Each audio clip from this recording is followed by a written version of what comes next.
अस्सलाम वालेकुम, कैसे हैं आप? ठीक हैं? आई होप कि आप ठीक होंगे। आज है जी 13 अप्रैल 2026। बात कर लेते हैं क्रिप्टो मार्केट की अपडेट पे। आपके सामने जब लास्ट वीक मार्केट काफ़ी बेहतर थी और फिर ऐसा 2 दिन में क्या हुआ कि आज जब मंडे वाले दिन हम अपडेट बनाने लगे हैं या आपको देने लगे हैं तो मार्केट सीधी नीचे चली गई है और इस वक़्त बुल रन भी आ गया है। वो कैसे? वो भी आपको आज एक्सप्लेन करते हैं।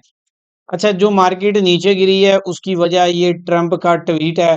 बेसिकली क्या है कि पाकिस्तान में मुज़ाकरात हो रहे थे ईरान के, अमेरिका के, और वो हो गए हैं फ़िलहाल नाकाम। और जैसे ही पाकिस्तान से अमेरिका के जो नायब सदर थे वो वापस गए और जैसे ही ट्वीट हुआ तो उसके बाद मार्केट सीधा नीचे आ गई, क्योंकि मार्केट को ये था कि अमन हो जाएगा, लेकिन अमन नहीं हुआ और वो जंग के खतरात अभी तक वैसे के वैसे ही हैं। ट्रंप साहब ने ट्वीट की हुई है कि ईरान ने हमसे वादा किया था कि वो अपना जो पानियों का रास्ता है वो खोल देगा, लेकिन वो नहीं खोला। लेकिन जबकि ईरान कहता है कि इन्होंने हमसे वादा किया था कि ये लुबनान की जंग को बंद कर देंगे, तो इन्होंने वो नहीं की, तो इसलिए हमने स्ट्रेट ऑफ हॉर्मुज़ को नहीं खोला। तो अब ये इनका जो, और फिर ये क्या जो इनसे ईरान डिमांड कर रहा है वो ये नहीं दे सकते, और जो अमेरिका डिमांड कर रहा है वो ईरान नहीं दे सकता, तो इस वजह से मुझे नहीं लगता कि ये बहुत लंबे टाइम तक कोई जंगबंदी हो सकेगी। बहरहाल ये मार्केट्स के लिए काफ़ी ज़्यादा नुकसानदेह है, चाहे वो स्टॉक है, गोल्ड है या क्रिप्टो है, क्योंकि ऑलरेडी 7 महीने तो हो गए हैं। 7 महीने से एक ही जगह के ऊपर मार्केट स्टक है और कुछ भी उसमें बेहतरी नहीं आ रही, खासकर उनमें जो कॉइन आप लोगों ने लिए हुए हैं।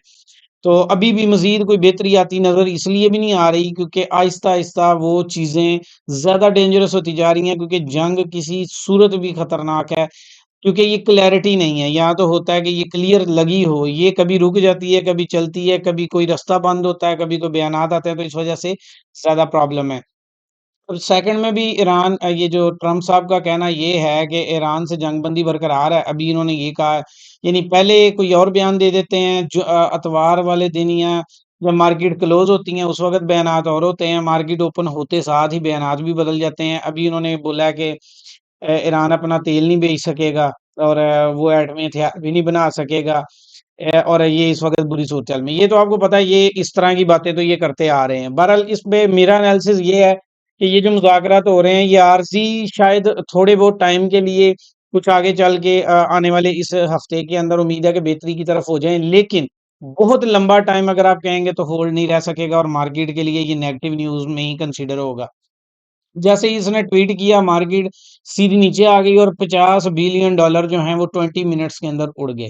क्योंकि लोगों को लगा कि जंग बंद हो गई है, मुज़ाकरात हो गए हैं, अब मार्केट्स में बेहतरी आएगी, लोगों ने बाय की पोज़ीशंस ओपन की, लोग अगले टारगेट की जानिब बढ़ रहे थे, लेकिन साथ ही न्यूज़ नेगेटिव आई और 50 बिलियन डॉलर 20 मिनट्स के अंदर जो है ना वो उड़ गए मार्केट से। तो आपके कितने उड़े हैं आपने भी कमेंट में लाज़मी बताना है। अच्छा, वैसे एक चीज़ हुई है इस जंग के अंदर कि बिटकॉइन सर्चिंग में आ गया है। पहले जो कि सर्चिंग में नॉर्मली ऐसा होता है कि जो बीरिश ट्रेंड होता है ना, बीरिश ट्रेंड के अंदर क्रिप्टो इतनी ज़्यादा वो फ़ेमस नहीं रहती, क्योंकि ये बुलिश में ही फ़ेमस होती है, लेकिन ख़ासकर बिटकॉइन। लेकिन इस बार क्या हो रहा है कि ये जो ईरान ने बोला कि हम अपना कोई भी जहाज़ गुज़रेगा तो वो बीटीसी में हमें पेमेंट करेगा और बैरल $1 बीटीसी में देगा।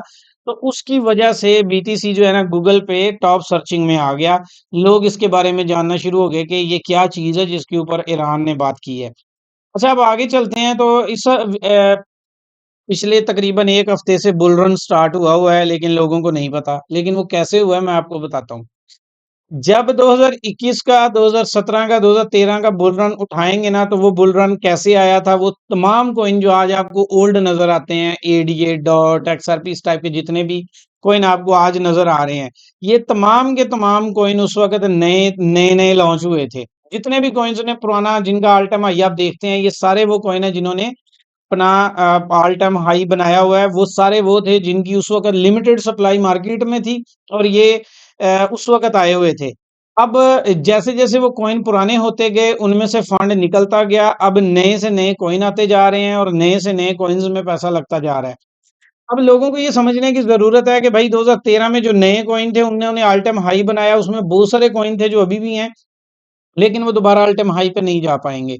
इक्का-दुक्का के अलावा। उसके बाद जो 2017 में आए थे उनका भी सेम सिनेरियो है और 2021 वाले का भी सेम सिनेरियो है कि 2021 में भी जो कॉइन लॉन्च हुए थे, वो बहुत सारे ऐसे कॉइन हैं जो ऑल टाइम हाई बनाने के बाद अब चुप करके बैठे हुए हैं।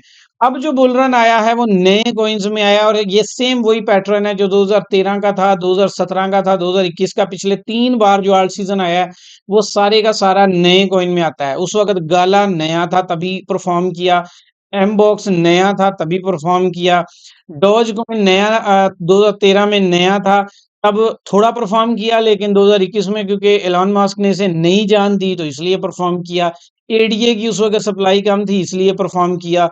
डॉट क्योंकि न्यू मार्केट में आया था, सप्लाई कम थी इसलिए परफ़ॉर्म किया। लिंक कॉइन नया-नया आया था इसलिए परफ़ॉर्म किया। सोलाना भी नया-नया आया था उस वक़्त तो इसलिए परफ़ॉर्म किया। इसी तरह एलटीसी कॉइन है उस वक़्त नया आया था इसलिए परफ़ॉर्म किया और मेजर जितने भी ज़िक है नया आया था परफ़ॉर्म किया, डैश था नया आया था परफ़ॉर्म किया। लेकिन जिसने परफ़ॉर्म कर लिया अब उसके बाद ये परफ़ॉर्मेंस नहीं की उन्होंने और उसकी वजह है अनलिमिटेड सप्लाई का होना और डेली बेसिस पे इतनी ज़्यादा सप्लाई का आ जाना। तो यहाँ पे जो बुल रन आया है सेम आज रेव कॉइन जो है तकरीबन 3000% ऊपर चला गया है। तो इसे बुल रन ही कहेंगे ना।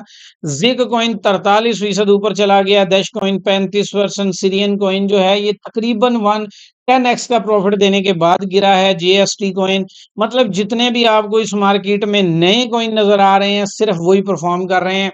और तमाम ऐसे कॉइन जिनकी सिर्फ 200 मिलियन की सप्लाई मार्केट में है।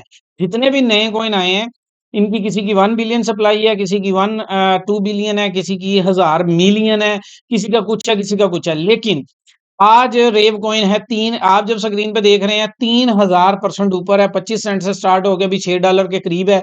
लेकिन जब आप इसे आप 1 साल के बाद देखेंगे तो यही वाला जो कॉइन है आपको चंद सेंट में नज़र आएगा सेम लाइक ईना।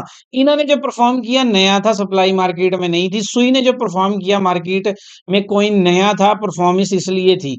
टीआरबी ने परफ़ॉर्म किया मार्केट में नया था। टिया ने परफ़ॉर्म किया मार्केट में नया था। इसी तरह जो ए जितने भी कॉइन है वो सारे नए आते हैं परफॉर्म करते हैं। तो ये जो रेव कॉइन है ये नया आया परफॉर्म किया, सिनियन कॉइन नया आया परफॉर्म किया, ट्रिपल वी नया आया परफॉर्म किया, तंदूर कॉइन नया आया परफॉर्म किया, स्टेबल नया आया तो परफॉर्म किया, हाइप नया आया तो परफॉर्म किया और बड़े सारे अभी और भी कितने नाम हैं जो मैं नहीं ले पा रहा, ये नए आए और परफॉर्म किया। तो अभी भी क्या है कि बुल रन चल रहा है, आल्ट सीजन चल रहा है आल्ट्स कॉइन में चल लेकिन उनमें नहीं चल रहा जो आपके पास है क्योंकि जो आपके पास है उनके पास सप्लाई है बहुत ज्यादा और मार्केट में लोग उनमें पैसा नहीं लगा रहे इनके पास सप्लाई कम है लोग इसमें पैसा लगा के पैसा बना रहे हैं और 1 साल के बाद इनका हाल भी वही होगा जो पुरानों का हुआ हुआ है तो इसलिए आपको बोला है कि क्रिप्टो को जरा समझें और समझने की कोशिश करें। अच्छा अब आगे चलते हैं कि क्रिप्टो मार्केट की अहवाल क्या है। क्रिप्टो मार्केट का अहवाल ये है कि अभी 43 के ऊपर इसका इंडेक्स चल रहा है जो कि कदरे बेहतर है। ना बहुत ज़्यादा सेल, ना बहुत ज़्यादा बाय, लेकिन 50-50 है। लोग डरे भी हैं और नहीं भी हैं। लोगों को लगता है पैसा लगाना भी चाहिए और लगता है नहीं भी लगाना चाहिए। लेकिन बहरहाल अभी 50 के करीब है, जैसे ये 50 से 60 की तरफ बढ़ता जाएगा तो ये आपके लिए डेंजरस होता जाएगा और अभी क्योंकि जंग की जो सूरत-ए-हाल है उसमें जो मुख्तलिफ टाइम में डोनाल्ड ट्रम्प साहब के ट्वीट आ रहे हैं। अब मैं साहब इसलिए कह रहा हूँ क्योंकि भई मुल्क के सदर हैं तो सुपर पावर के कंट्री ना साहब वैसे कहने वाली हरकतें तो कोई नहीं है। लेकिन डोनाल्ड ट्रम्प का जो बयान है जो हर 10 मिनट 20 मिनट या 1 घंटे के बाद बदल जाता है, उसकी वजह से इन्वेस्टर भी काफ़ी डरे हुए हैं और यही वजह है कि मार्केट्स पे प्रेशर और पिछले 7 माह से ट्रम्प ने मार्केट का जो हुलिया किया है, बस क्या बताएँ। अच्छा उसके बाद आ जाते हैं कि बीटीसी, बीटीसी काफ़ी ज़्यादा खबरों में है आजकल चाहे किसी दुनिया की पार्लियामेंट हो या दुनिया का कोई भी खिता हो, बीटीसी अपनी परफॉर्मेंस उसी तरीके से जो है ना वो करता जा रहा है, करता जा रहा है। अब यहाँ पे यूएस की एक सेनेटर हैं, उनका कहना ये है कि भई 2030 का हमारे पास लास्ट चांस है, तो सबको ये चाहिए यानी अमेरिका को ये चाहिए कि वो जो है ना फाइनेंशियल सिस्टम के अंदर भी ये बिटकॉइन को ऐड कर ले। ये मौका हमें दोबारा नहीं मिलेगा एज़ सून एज़ पॉसिबल इसको जो है ना इसको लीगलाइज़ करें। अच्छा जहाँ पे अमेरिका ये बात कर रहा है, वहाँ पे जापान भी यही कह रहा है। जापान कह रहा है कि अब ये फाइनेंशियल प्रोडक्ट बन गई है। जैसे फाइनेंशियल प्रोडक्ट्स के अंदर अब बीटीसी को ऐड कर दिया गया है। मतलब ऐसी प्रोडक्ट है जो अब गवर्नमेंट को दिखाई जा सकती है, रिज़र्व में रखी जा सकती है, बिज़नेस किया जा सकता है। तो अमेरिका के बाद जापान ने भी जो अमेरिका तो अभी सोच रहा है लेकिन जापान ने ये कर दिया है। अच्छा, अब आगे चलते हैं कि ये जो भाई साहब हैं, ये हैं जी माइक्रो स्ट्रेटजी के ओनर माइकल सेलर। इनका इन्होंने फिर 4077 यानी 4077 बिटकॉइन फिर से बाय कर लिए हैं जो कि तकरीबन 300 मिलियन के बनते हैं। इस बंदे ने भी कसम खाई है कि जहां-जहां गिरेगा ये खरीदता ही जाएगा, खरीदता ही जाएगा। पता नहीं इसको बिटकॉइन में ऐसा क्या मिल गया, लेकिन बहरहाल जो भी कर रहा है अब देखते हैं। लेकिन ये बंदा जो है ये मुसलसल बाइंग पे लगा हुआ है और ये कई दिनों से, कई महीनों से जो भी पैसा इसकी कंपनी में आता है ये उसको तकरीबन सारे का बिटकॉइन खरीद लेता है। कुछ तो इसके ज़हन में हो गई क्योंकि ये जानता है कि दुनिया में आने वाला जो कल है वो इसी का है, इसलिए शायद ये खरीदी जा रहा है। अच्छा, उसके बाद आ जाते हैं कि ये लास्ट जो 11 अप्रैल गुज़रा है, 11 अप्रैल को एक ही दिन में जो ईटीएफ से फंड क्रिप्टो में आया है वो 24 मिलियन बीटीसी में आया है, तकरीबन 65 मिलियन एथेरियम में आया है, सोलाना में 11 मिलियन आया है, एक्सआरपी में 9 मिलियन आया है। अब आप यहाँ से भी अंदाज़ा लगा लें दुनिया में जितने भी ईटीएफ अप्रूव हुए हैं, उसमें सबसे ज़्यादा लोगों का ट्रस्ट किस पे है? एक्सआरपी पे ना होने के बराबर, सोलाना में ना होने के बराबर, एथेरियम में भी ना होने के बराबर, लेकिन बिटकॉइन के अंदर ज़बरदस्त है। जानते क्यों? क्योंकि उसका पता है कि उसकी मज़ीद सप्लाई नहीं आएगी और वो लिमिटेड है मार्केट में। जबकि बाकियों को पता है कि अन्य मार्केट में ही है, दिल करे तो ये जो बीटीसी है, ये एथेरियम है, ये और भी नीचे मज़ीद नीचे भी जा सकता है, इसलिए इससे ये प्रॉब्लम तो रहेगा। तो आ जाते हैं ज़रा बीटीसी पे, तो बिटकॉइन जो 82 और 88 की मेरी प्रेडिक्शन है, मुझे अब ये लग रहा है कि ये शायद वो पूरी नहीं कर पाएगा। उसकी बहुत सारी रीज़न है, क्योंकि अभी भी 50-50 है। मैं अभी भी जो मेरा एनालिसिस पहले ये था ना कि मैं 70% तक ये समझता हूँ कि 82 से 88 पर जाएगा। लेकिन अब क्योंकि मार्केट में जो परफ़ॉर्मेंस चल रही है बीटीसी की, जो डे टाइम फ्रेम के ऊपर, वीक टाइम फ्रेम के ऊपर जो अभी तक प्रोग्रेस है, उसके मुताबिक ये है कि भई पहले इसको 75 क्रॉस करके क्लोज़ होना है, जो कि ये काफ़ी टाइम से नहीं हो पा रहा।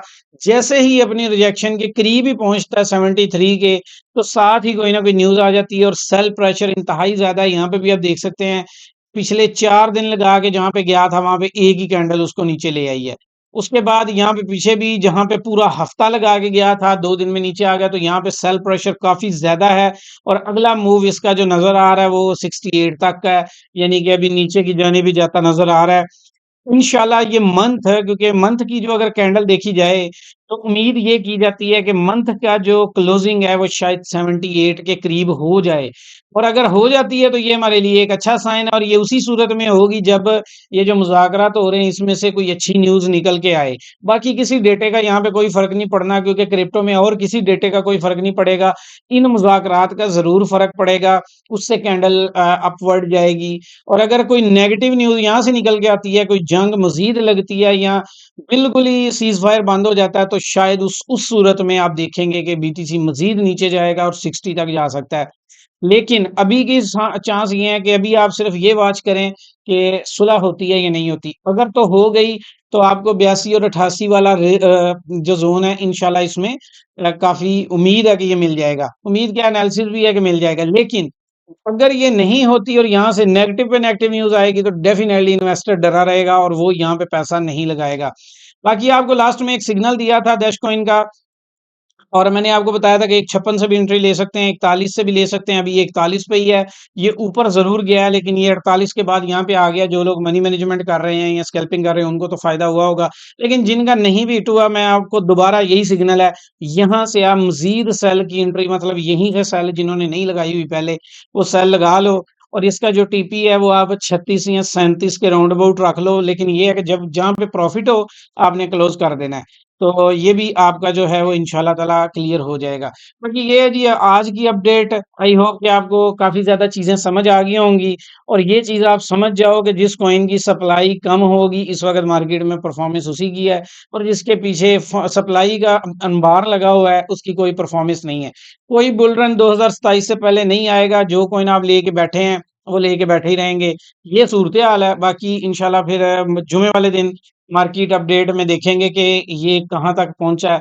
बाकी अभी के लिए इतना ही, दुआ में याद रखिएगा। Thank you. अल्लाह हाफ़िज़।